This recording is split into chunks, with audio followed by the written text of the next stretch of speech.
Hello বিরিয়ান, কি অবস্থা সবার? আশা করি সকলে ভালো আছেন। আজকে আবার একটা নতুন ব্লগ নিয়ে আসলাম। এখন আমি কোথায় যাচ্ছি না যাচ্ছি সব থাকতেছে আজকের এই ভিডিওতে। আর আমি একা চলে আসলাম বিরল বাজারে, তা আবার অটো স্ট্যান্ডের সামনে।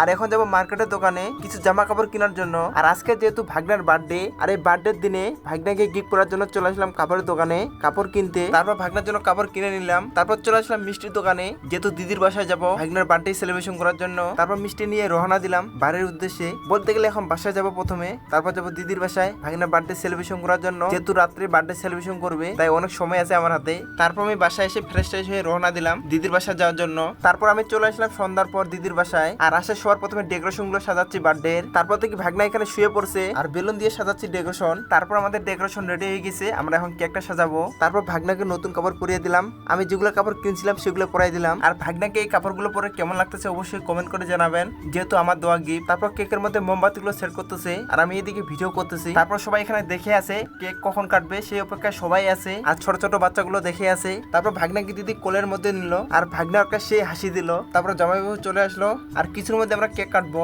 আর প্রথম থেকে যেহেতু ভাগনার বার্থডে সেলিব্রেশন করি, তাই এবার ধরে 3 বছর হবে ভাগনার বার্থডে সেলিব্রেশন করা। আর আজকে ভাগনার 3 বছর পূর্ণ হলো। ভাগনার জন্য সবাই আশীর্বাদ করবেন যেন তার প্রতিটা মুহূর্ত সুন্দর হয়। Happy birthday to you.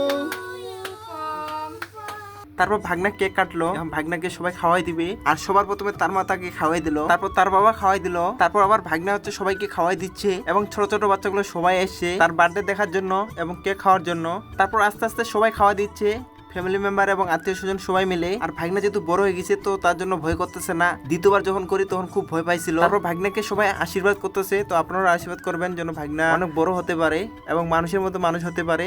তারপর শেষে আমি কেক খাওয়াইতে গেছিলাম, কিন্তু কেক খাওয়াইতে একদম পারে নাই, কারণ প্রচুর পরিমাণে কেক খাইছে ভাগনা, তো যার ফলে আমার কেকটা খাচ্ছে না একদম। আর প্রচুর কান্নাকাটি করতেছে। তারপর যেহেতু সারাদিন ঘুমায় নাই বার্থডের জন্য, আর এখন ভাগনার ঘুম পাইছে। তারপর দিদি ভাগনাকে নিয়ে চলে গেল ঘুমাইতে। আর বলতে গেলে অনেকটা রাত হয়ে গেছে। তো আজকের ভিডিওটি এই পর্যন্ত ছিল। সবাই ভালো থাকবেন, সুস্থ থাকবেন, সবাইকে ধন্যবাদ।